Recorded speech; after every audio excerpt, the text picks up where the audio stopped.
If you start January strong, but you hit a wall by week 3, you are not alone and you're not failing.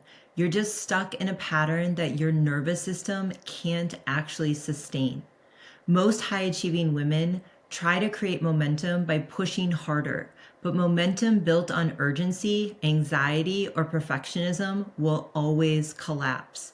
You actually don't need more discipline. You need safety, pacing, and a rhythm that your body can actually trust. Today, I'm going to share with you something that I have seen with clients over and over again, the burnout loop that shows up every January, and how to build momentum in a way that actually feels steady, grounded, and doable. By the end, you'll know exactly how to take aligned action without overwhelming your system. By the way, if you're new here, welcome. I'm Janell Yule, and this is The Transformation Show, where we explore how to create real, sustainable change by working with your physiology instead of pushing against it. My goal is to help you build a life and a rhythm that your body can actually trust. All right, let's dive in. Let's talk about the pattern that keeps repeating itself every single year. So I have been in the health, wellness, fitness space for over 20 years. So I have experienced plenty of Januaries. And this is the pattern that I keep seeing with the new year. And I've talked about in previous episodes things around how I feel this time of year isn't like that push, that force energy isn't actually going to work because it's working against our biology, especially depending on where you live and the climate. Where I'm at, we are like deep into the cold, the snow, the winter. Even if you live in a warmer climate, you are still noticing a shift in the weather. And so we have this tendency to want to start January with this force. It's like, okay, here we go. We need to like undo everything from the holidays. And then we overcommit to what is actually realistic. So a conversation that I have been having with my one-on-one clients as we move into the new year, because as I've probably stated before, I do think that there is something to the change in the calendar. It's like we can leave behind what happened last year. We're through the holidays and there is this like a little bit of this energy of like we're in the new year. So we want to use that to our advantage in a way that works for us. And what we often do is we often overcommit to things. And so a really powerful question to ask yourself, and this is something that I ask my one-on-one clients, is what are you ready? What are you willing? And what are you able to do when it comes to making shifts or changes or committing to certain behaviors that will give you the result or the outcome that you are looking for? The other thing that I see, and I have seen over and over and over again, and I have done this myself, is the all or nothing cycle. And that comes from dysregulation. It's like we're either all in or we're all out. And we have this belief that often drives that cycle that if I don't do it all, and I'm putting all in quotations, so if you are listening to this on a podcast platform, you can't see that. All can mean a whole lot of different things. Then I will, and I'm also going to put fail in quotation marks because probably a conversation for another day. I don't actually believe in failure. I believe in information. I believe in learning. And so we have this like, I have to do it all and I have to do it all right now. Otherwise, I'm not going to get my result. And why this pattern is so common is number one, perfectionism. And as a recovering perfectionist, I can speak to this and I can relate to this so much.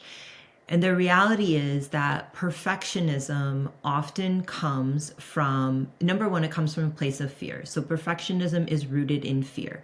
Fear of not doing enough, fear of inadequacy, fear of whatever. Usually it's rooted in the fear of not enough in some way.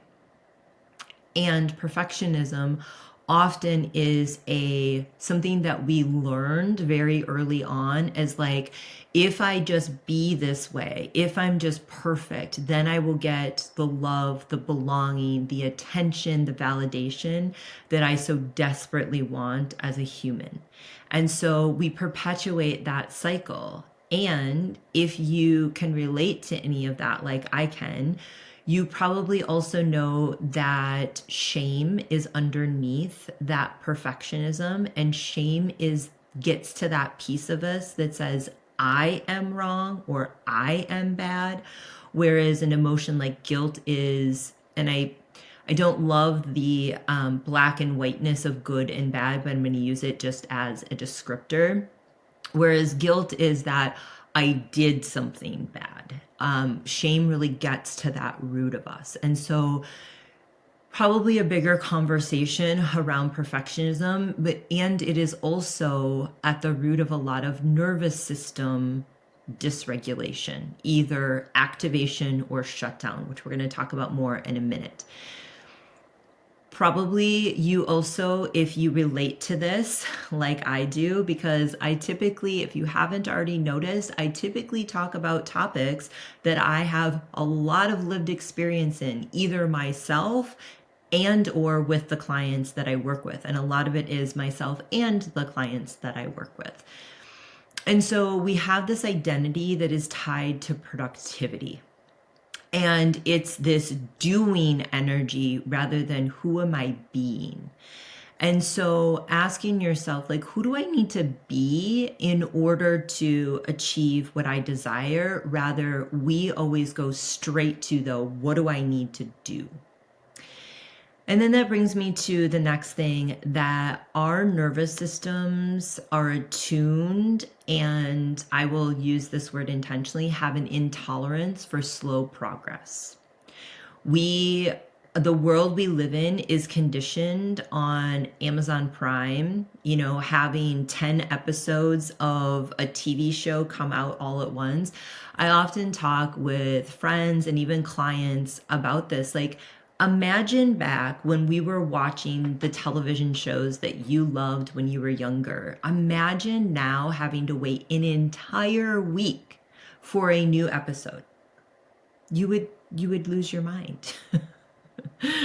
And I'm grateful for all of these modern conveniences, and we need to recognize how it's impacting our nervous systems, but also how it's impacting the expectation gap we have. Because if you didn't know this already, your body is not Amazon Prime. It is not Netflix, and instantaneously the next episode just plays in 10 seconds. And I also think that especially the whole January energy and this like, do it now, join this, join that, etc., it's perpetuated by society because, health and weight loss and the wellness industry is a very big industry. And I'm not saying that, there's anything wrong or bad with that. I've been in this industry for over 20 years. And I'm so grateful to be able to support and help people with transformation. And we just need to kind of step back and go, is this actually serving us, or is it just perpetuating that more? So here is what's actually going on from a nervous system and a physiological level is your sympathetic, so your activation, your fight, flight part of your nervous system is on overdrive. And that's actually masquerading as motivation. So it's almost like you drank too much caffeine and you were able to like do all these things. It's like a fake sense of energy.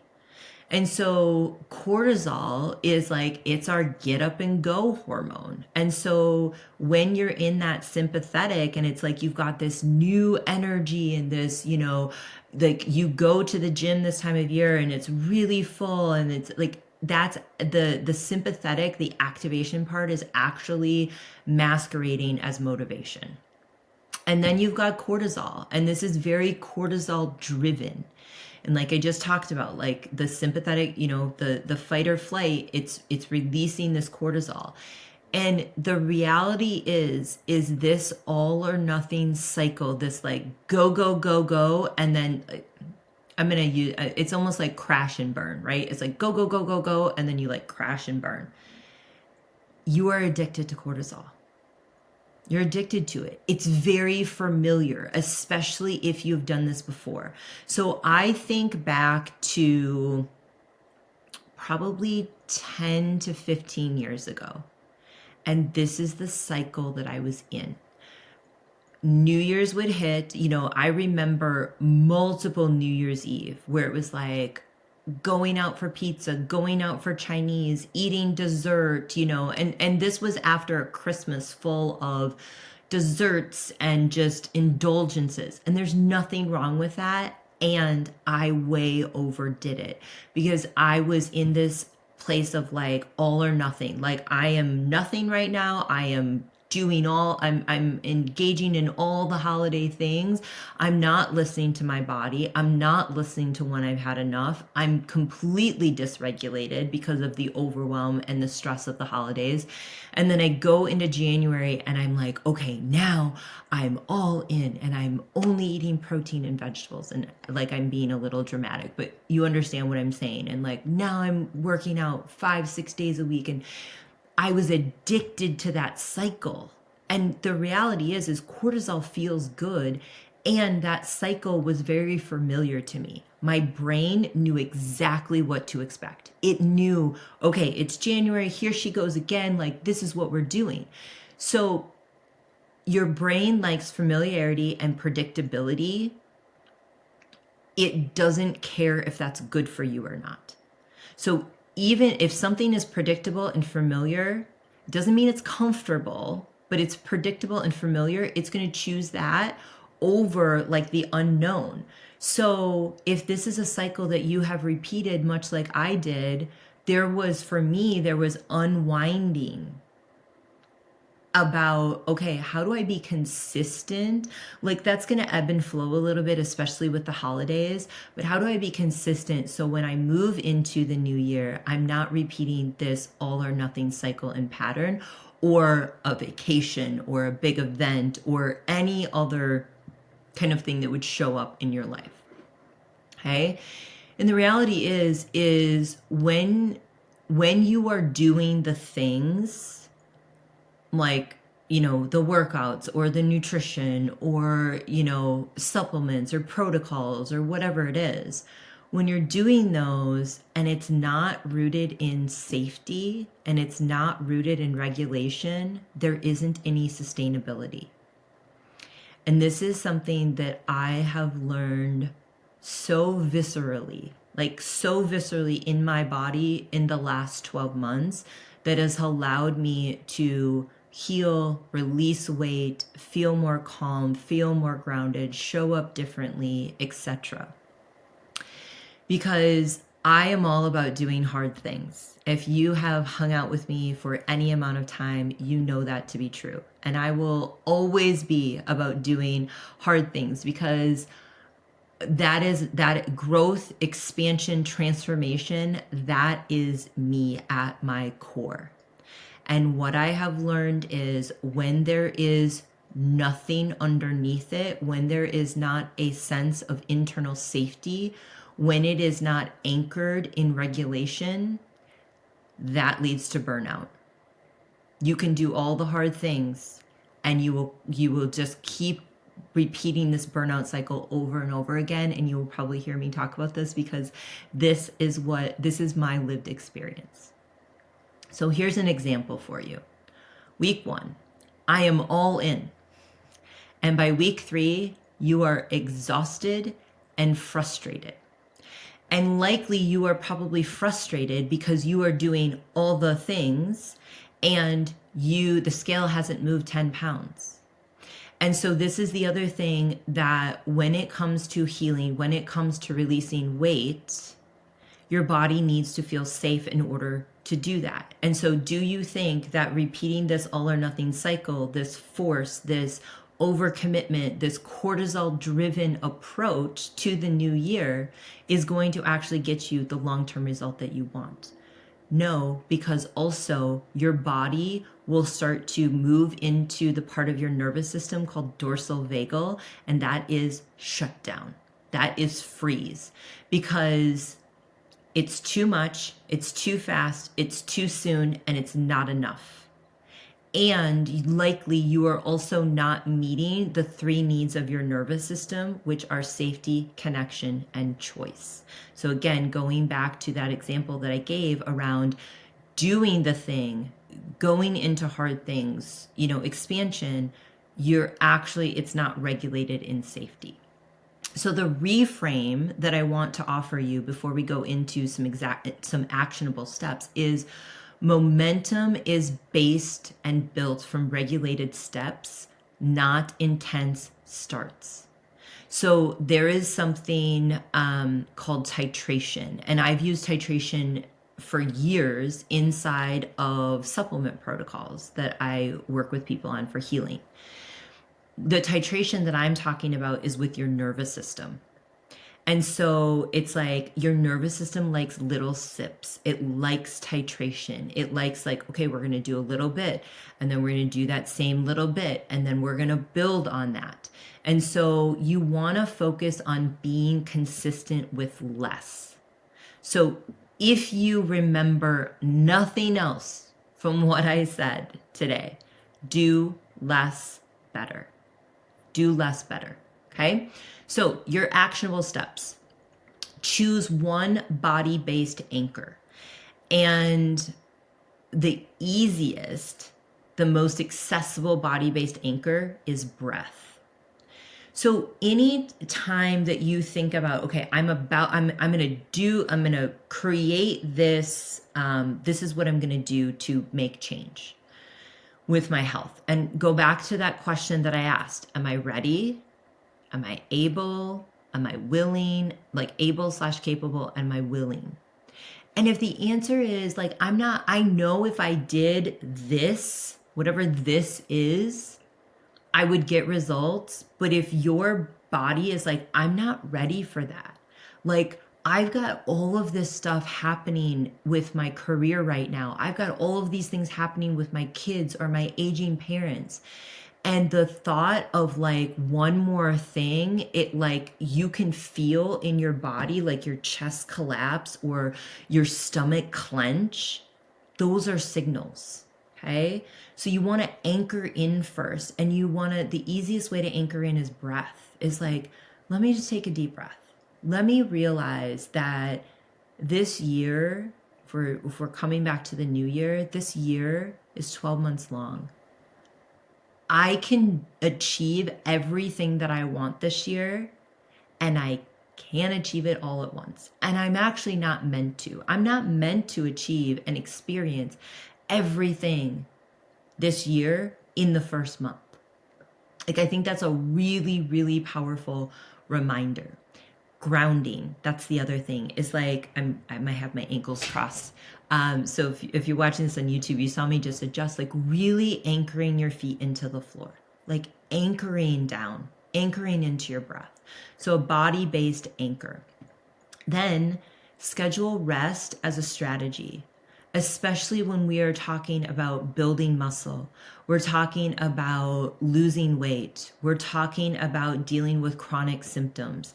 That rest is you in the positive part of your parasympathetic nervous system, which is your ventral vagal. That's where your blood sugar is good. That's where your blood pressure is good. Your heart rate is good. You feel like you're in the flow. Your breath is even. I'm in ventral vagal right now. And rest will help support that. Not the kind of rest where you go all in January, and by week 3 or the end of the month, you're sick because your body said enough and you didn't actually rest. And so your body's going to force you to rest. The next one is build micro commitments or micro things to do. So think about the things you can do in 5 to 10 minutes. So I'm going to give you 3 examples. Example number 1, step outside, get natural light in your eyes at sunrise for 5 minutes. that is one of the most powerful things you can do for your health, and it is free. Okay.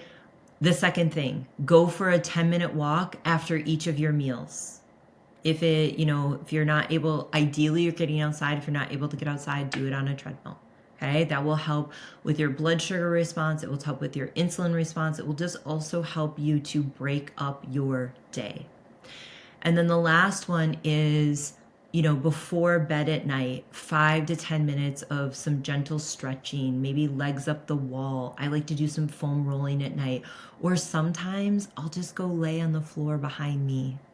Like, especially at the end of the day where I just feel like I need to ground if it's been a really full day. So think about micro commitments, things that don't take a lot of time.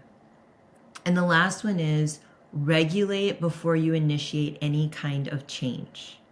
So what do I mean by that? Well, regulation is creating safety. And so how we create safety is, it's like that feeling of like, I got this, I'm good, I'm okay. This isn't coming from a place of force. And so grounding, again, it's coming back to that anchor that I talked about initially when I talked about actionable steps. So it could be breath, it could be grounding down. It also could be a co-regulation. So maybe you have a really good friend that you do things with, and that's your co-regulation. It could be an external anchor. Music could be something that would help you to regulate before you initiate kinds of change. And here's the thing about change is there is so many different modalities, ways, biohacks, whatever term you want to use, that you can do for your health, for your nervous system, to release weight, all of these different things. And awareness needs to precede change, because what I find, again, and it goes back to this all or nothing, is you see something on Instagram, you see something wherever, and you're like, I need to do that. I need that supplement. I need to get that gadget, or I need to do that specific thing. And it's just more. And all that is doing is feeding the dysregulation that is already present. Okay. So when you are deciding how you are going to create change, really drop into your body and like, how does that feel? Does that feel good? I'm like leaning forward. Again, if you're listening to the podcast, you can't see that, but like, does that feel good? Does that feel like a yes in my body? Like, I want to do that. Or does that feel like I'm like retracting? Like somebody says that and it's like, or I say that to myself, like, we're going to add that. Like I'm going to get up first thing in the morning and go work out. If there's like, probably not sustainable. I would rather see you lean into and just get consistent with walking 10 minutes after each meal. If you're like, oh, that feels good. Oh, that feels like I can really do that. That feels like I can build some momentum. And yet we often resist those things because we don't think that they're going to make a difference. And I'm here to tell you, after 20 plus years of doing this and working with thousands of people, they do make a difference. Because if anything that you can become consistent with makes a difference, and you build momentum, you build capability, you build confidence, and that is going to lead to other things. So remember that momentum is not created by force. It's created by rhythm. If you want more groundedness, sustainable ways to support your body, make sure that you subscribe here on YouTube, tap the bell icon so that you don't miss future episodes. And I always love hearing from you in the comments. So how can you relate to the perfectionism, the all or nothing, the feeling of trying to force change in the new year? And if you're listening on the podcast, make sure that you follow the show. And as always, have faith and take action.